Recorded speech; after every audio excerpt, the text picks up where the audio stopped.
Hey, so today I am going to be reviewing Miss Universe Philippines 2020. I'll be talking about the winner, what I think about her.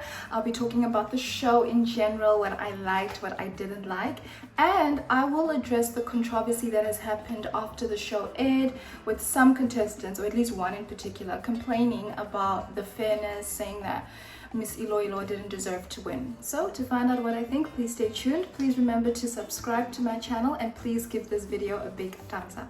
So this show happened on the 23rd or the 24th of October, and then it was only showed to the public on the 25th. So it was pre-recorded.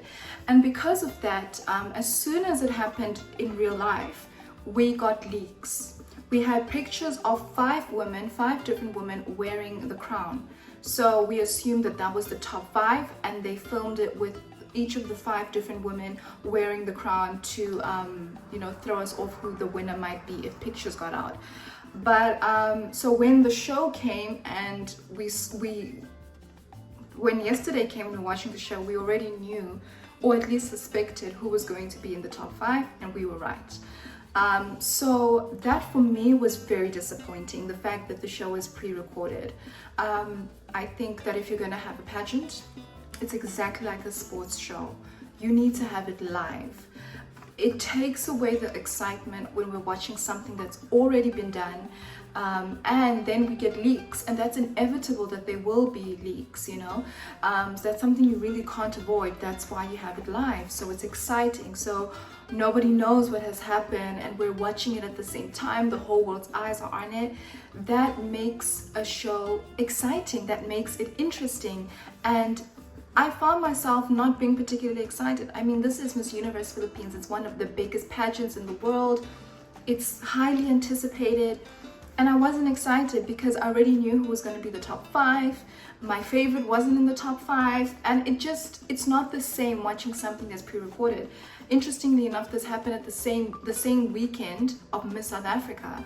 And Miss South Africa was live. It was exciting. We didn't know who was in the top five. We were all finding out at the same time. Anything could have happened. And it was an exciting show to watch. And then Miss Philippines is complete opposite. And obviously, I mean, I don't know, so maybe Filipinos will explain as to why this happens, because even last year with Bini Bini, it was pre-recorded. It was pre-recorded like 2 hours before broadcast. So at least it wasn't like a day or two before. But still, I just don't understand why you wouldn't show something live. And if it's because of COVID-19, South Africa has the same problem with lockdowns and restrictions and COVID-19, but they still produced a live show. They still managed to find a way to do it. They didn't have lots of people in the audience. They just had the family of the contestants in the audience. So they had social distancing and all that, and everyone was tested. So I don't understand why Philippines couldn't do the same thing. It just took away from the excitement of the show. So that's what I thought about that. But what I loved about the show is I liked the fact that the top 16 was announced pretty quickly. And I liked the fact that we were not distracted with a whole lot of performances and all other things. The main attraction of the show was the contestants. They had so much time in swim, in evening gown, in the speeches that they gave. They had a lot of time on stage to compete. So that was great because you really got to see each of the top 16 compete, and you could compare them really well. And I think that's really great for the judges. They have a lot to work with. So that was great, because I complain often that sometimes the contestants have a very short time on stage. So it's nice to see them have a very long time to compete and have their moment on stage. So that was really positive. I liked the jackets that they wore in the swimsuit round. I thought that those were really cute. I loved the evening gown round. I wasn't a fan of the background music. I thought the background music was too repetitive, so it became annoying after a while. And with the swim round, I actually turned down my volume because it was annoying. It was just so oddly annoying to me. I don't know. Did anyone feel that way? Or maybe I was just annoyed in general. So everything was annoying me, but that was really great. Now with swim, who stood out for me was Biliran. I think Skelly looked really beautiful, and she just looked so confident and excellent for me. I loved Davao City. I think she was really great. She it was very effortless, and I loved her turns. I loved the facial expressions. It just seemed very effortless and beautiful. I really was impressed with Bohol, Pauline Amelings. She was very confident and very sweet, but still at the same time, she gave a lot of personality. Who else was I impressed with? And also Paranaque, I thought she did, Isabella Ismail, she did really well in swim. I was disappointed with Cavite. I wanted more energy from her. But anyway, but in general, it was really good. And then evening gown was great. I loved Diversity as well. She was my favorite in evening gown, actually. I think she just looked so effortless. And I think the hair helps. It's such a different cut. It's fresh. You get to see her face. Her dress was simple. I don't know, it just really appealed to me. It was so refreshing, and it was something that for me, she looked the most Miss Universe like out of everyone in the top 16, especially when it came to evening gown. So then let's go to the top 5. Top 5 was Quezon City, Bohol, Cavite, Paranaque, and Iloilo. I got 4 out of the top 5. Obviously, for me, Davao City was also in the top 5, but she didn't make it. So yeah, that was the top 5 that we knew was going to be in the top 5 because we saw the pictures already, so it was very disappointing. Q&A was okay. No one blew my mind. No one was that fantastic for me. But at that point, I was rooting for either Quezon City or Paranaque. And eventually they announced 4th runner-up, which was Cavite. They kept announcing, and then Iloilo is the winner. As soon as they announced the winner, I switched off my phone and went back to bed. I was so, not because I was disappointed in the winner, I was just disappointed in the whole show. I was disappointed that we already knew the top 5 because it leaked. I was disappointed that Diversity didn't make it. I was disappointed with the host. I didn't like the host. I thought it was very boring, and he told a lot of cheesy jokes. He kept telling the same jokes over and over again. I didn't like his banter with the contestants. It was such a letdown. It was such a letdown for such a big pageant. But to be fair, it is the first time that they're doing this outside of Bini Bining. So, you know, it's not going to be big. It's not going to be at like Miss South Africa. It's not going to be like Miss USA. So maybe they will take some time to get to a point where they're better. I hope next year is a much more spectacular show, because this was very, very disappointing in terms of the show itself. I'm not disappointed at the winner. I'm disappointed in the show. So, now let's talk about the controversy afterwards. Now I feel so vindicated because I did a video about my Miss Universe favorites, my Miss Universe Philippines favorites, and I spoke about Miss Taguig City, Sandra Lemonon.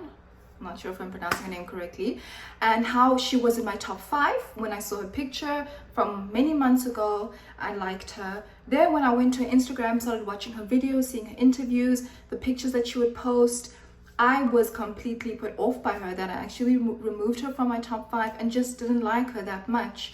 There was something about her that was not sitting right with me. I said this in my video, right? Like, she's not, there's something amiss. She's too vain. She's too full of herself. There's a humility for me with Sandra that was missing. Anyway, I feel vindicated because after the show broadcast, after we found out who the winner was, Sandra goes to her Instagram live and she talks about how she's not a sore loser, but when something is unfair, it's unfair, and she's going to be spilling the tea. She literally said spilling the tea about what happened behind the scenes, and basically the fact that the winner is not real. I mean, the winning result is not fair, that Iloilo is not the fair winner. Something nefarious happened. And then we heard rumors about how she was allowed makeup artists and hairstylists and other people weren't, and something along those lines. Now, I mean, I have no idea what happened backstage. Very few of us do, but I see it as sour grapes, because if you are unhappy with the result, I think it's better to stay quiet. You don't have to say anything. You don't have to congratulate the winner. You don't have to say anything. Just be silent with your result, with your opinions rather, on the result, because it's so terrible for the winner. Air your grievances with the people who are in charge. Go speak to the judges, go speak to the organization, go talk to them and understand what happened if you have true grievances. For me, someone who does something like that publicly is just a sore loser and wants to like rain on the winner's parade, and wants the winner to feel bad, and wants us to feel like the winner should not have won and that she's not deserving at all. And some people are obviously supporting Sandra, and they think that what she said is fair, and maybe because they were supporting Sandra or they were supporting someone else. I was supporting Davao. I wanted Davao City to win, Quezon City to win, or Cavite to win. Those were my 3 favorites. None of them won. Davao didn't even make top 5. But that doesn't mean that Iloilo cheated or that I should be unhappy that she won. I am kind of happy that someone that people were not expecting won. I always love when an underdog goes and surprises people. On the other hand, another contestant, Eliza, my favorite, Davao, she went on her Instagram stories and spoke about how Iloilo was the one when all the contestants were maybe socializing, having fun. She would be up and down practicing her runway walk, for swim, for evening gown. She'd be practicing Q&A. She always had her head in the game. She was very, very hardworking and very focused, and she deserved to win. And that is obviously in defense of Iloilo and against what Sandra's saying. And I suspect that Iloilo won fair and square. That is what I suspect. And if there's anything else, if it was unfair, it will come to light eventually. But for Sandra to say what she's saying is just wanting to rain on her parade. It's sour grapes, and she's just a sore loser. I don't know, what do you think? And I feel so vindicated. I did not like her. I was put off by her, and this shows me that there's something wrong with her attitude. You know, like I think she came with this attitude that this is her crown for the taking. It's hers, it's no one else's. She's very beautiful, but she's very, very aware of it. I find her quite vain, and she doesn't have the depth that's needed to be Miss Universe Philippines, and it shows now in how she is responding to defeat, because in defeat, you know, you kind of show who you are. And trust me, I've been there before. I've had things that I've lost and I felt really bad and really bitter. So I think it's a feeling that we all can relate to. You know, sometimes something is painful to take, but it's another thing to go on social media with your big platform and sort of tarnish the winner. I think that's taking it too far. What do you guys think? Do you think that the show result is fair? What do you think about a pre-recorded show? And what did you think about the host? I hated the host. And the top 5, what did you think about everything that's happening in the show? And please let me know. Please like the video, and if you haven't subscribed, please subscribe.